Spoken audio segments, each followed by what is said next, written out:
Nation, state, and country. Most of us think they mean the same thing, but this confusion makes it difficult to understand global politics. In the next few minutes, we will break down the difference clearly. We often use these three words interchangeably. We say things like the Indian nation, the Indian state, or our country. But in international relations and political science, these terms actually refer to three different ideas.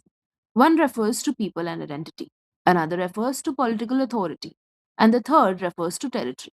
In this video, we'll understand the difference between nation, state, and country with simple explanations and real world examples. What is a nation? A nation is mainly about people and shared identity. It is a group of people connected by shared culture, language, traditions, historical experiences, and sometimes religion and ethnicity. But the most important factor is a sense of belonging together. Let's understand this with the example of the Kurds. The Kurds share a strong cultural and linguistic identity but do not have their own independent state. This makes the Kurds one of the largest nations without a state, as they live across several countries, including Turkey, Iran, Iraq, and Syria. So we understand that a nation can be in multiple states. Now let's move on to what is a state. A state is a political and legal entity. According to political science, a state must have four key elements. Number one, a defined territory. A state must have clear borders. Number two, a permanent population. A stable population living within the borders. Number three, a government, an authority that makes and enforces laws. And number four, sovereignty, the ability to govern itself without external interference. So, the state refers to a group of people living in a particular geographical area, regulated by a set of rules and laws made by the government and free from external interference. A state is the entity which can enter into organizations and treaties with other states. The term country is less precise academically. It is mostly used in everyday language to describe a political territory.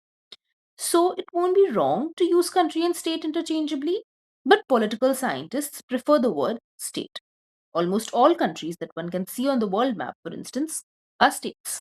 Sometimes the nation and the state overlap.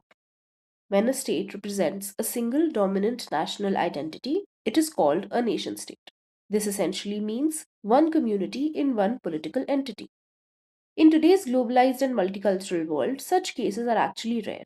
But Japan is often considered a classic nation state because its population is relatively culturally homogeneous. Can you think of other such nation states? Let me know in the comments. A state does not need to represent only one nation. Many states contain multiple nations or identities. Here comes in the concept of the state nation. In a state nation, the political state exists first and tries to accommodate multiple national identities within one political framework. Instead of forcing everyone into a single identity, the state recognizes diversity. A major example of a state nation is India. India contains hundreds of languages, multiple religions, different cultures, and ethnic groups. Yet, all these groups coexist within the same political state through institutions like federalism, democracy, and constitutional rights. So, unlike a nation state, a state nation accepts and manages diversity instead of eliminating it. Why does this difference between nation and state matter today? These concepts help explain many real world conflicts. For example, the war between Russia and Ukraine involves competing ideas about national identity. The Russian president has argued that Russians and Ukrainians share historical roots, while the Ukrainian president emphasizes a separate Ukrainian national identity. Similarly, Kurdish political movements in the Middle East are driven by the desire for a nation to have its own state. Understanding these concepts helps us make sense of nationalism, independence movements, and many international conflicts. If you have watched this far and learned something new today from this, give yourself a pat in the back.